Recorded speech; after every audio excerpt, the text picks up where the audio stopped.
A candidata Patrícia Bullrich, que representa a direita mais tradicional da Argentina, chegou até este ponto da campanha prometendo estabilizar a economia e trazer ordem à Argentina. Patrícia Bullrich venceu o prefeito de Buenos Aires, Horácio Larreta, nas primárias eleitorais, criadas em 2009 com o objetivo de diminuir o número de candidaturas na eleição. Ela disputa a presidência pela coligação de centro-direita Juntos pela Mudança, ligada ao ex-presidente Maurício Macri e oposição ao governo atual.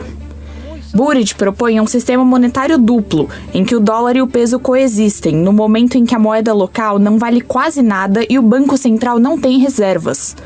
Em cargos anteriores, ocupou diferentes cargos de gabinete, como ministra do Trabalho entre 2000 e 2001 no governo do presidente Fernando de la Rúa e ministra da Segurança entre 2015 e 2019 durante o governo de Macri. A candidata também atuou como deputada nacional.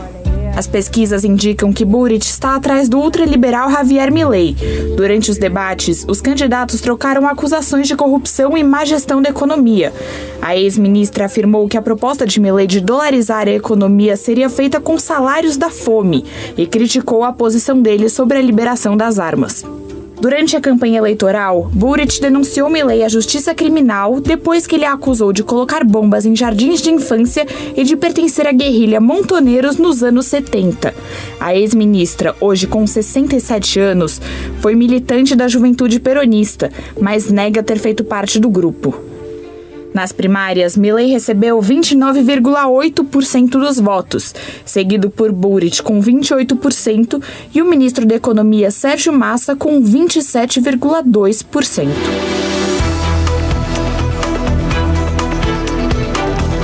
Advogado, ministro da Economia desde julho de 2022 e segundo candidato mais votado nas primárias, Sérgio Tomás Massa, de 51 anos, é o representante da coalizão de esquerda Unión por la Patria. Lançado pela base governista para tentar suceder o presidente Alberto Fernandes, Massa é o nome do peronismo nas eleições e um antigo militante kirchnerista. Filho de imigrantes italianos, nascido e criado na província de Buenos Aires, Massa é formado em Direito pela Universidade de Belgrano. Mas apesar de ser o principal nome da esquerda na corrida presidencial, a caminhada política começou do outro lado. Entre os anos 80 e 90, Massa participou da juventude da UCD, a União do Centro Democrático, um partido conservador de centro-direita. Em 1999, foi eleito deputado provincial de Buenos Aires, já pela vertente do peronismo. 6 anos mais tarde, no governo de Néstor Kirchner, Massa conquistou uma vaga como deputado nacional, mas abriu mão de assumir o cargo para seguir na presidência da Administração Nacional de Segurança Social. Em 2007, o atual candidato passou a receber mais atenção, quando foi eleito prefeito da cidade de Tigre, nos arredores da capital Buenos Aires, com apoio das principais figuras de esquerda do país. A primeira etapa da aventura na prefeitura durou pouco menos de um ano, e em julho de 2008, Massa foi convidado a ser chefe de gabinete da então presidente Cristina Kirchner. Novamente, um ano depois, em 2009, ele retornou ao cargo de chefe do executivo de Tigre, onde foi reeleito e permaneceu até 2013, mesma época em que rompeu com o governo. No final do mandato como prefeito, Massa lançou uma nova candidatura a deputado nacional. A eleição serviu de plataforma para concorrer à presidência em 2015, na coalizão Unidos por uma Nova Alternativa, em uma espécie de terceira via. Na disputa, ele terminou o primeiro turno na terceira posição, com 21% dos votos.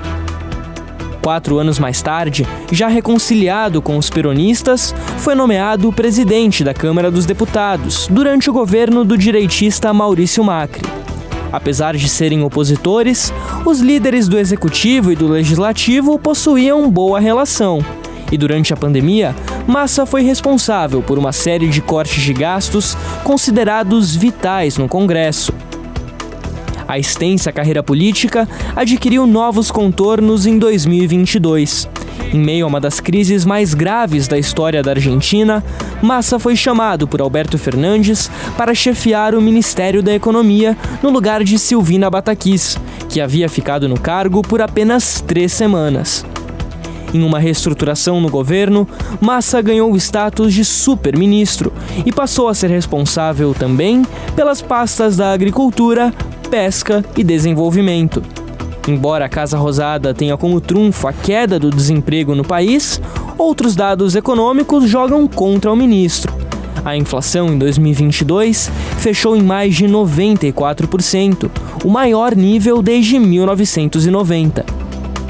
Já em 2023, uma forte seca no começo do ano dificultou a produção agropecuária e fez a entrada de capital estrangeiro no país despencar. O dólar disparou, as reservas do Banco Central evaporaram e o peso teve forte queda. Agora, como candidato à presidência, Massa aposta em uma forte articulação política e empresarial, tanto nacional quanto internacional, para se manter no poder. O plano de governo é dividido em 4 pontos: um novo pacto democrático, independência econômica, soberania política e justiça social.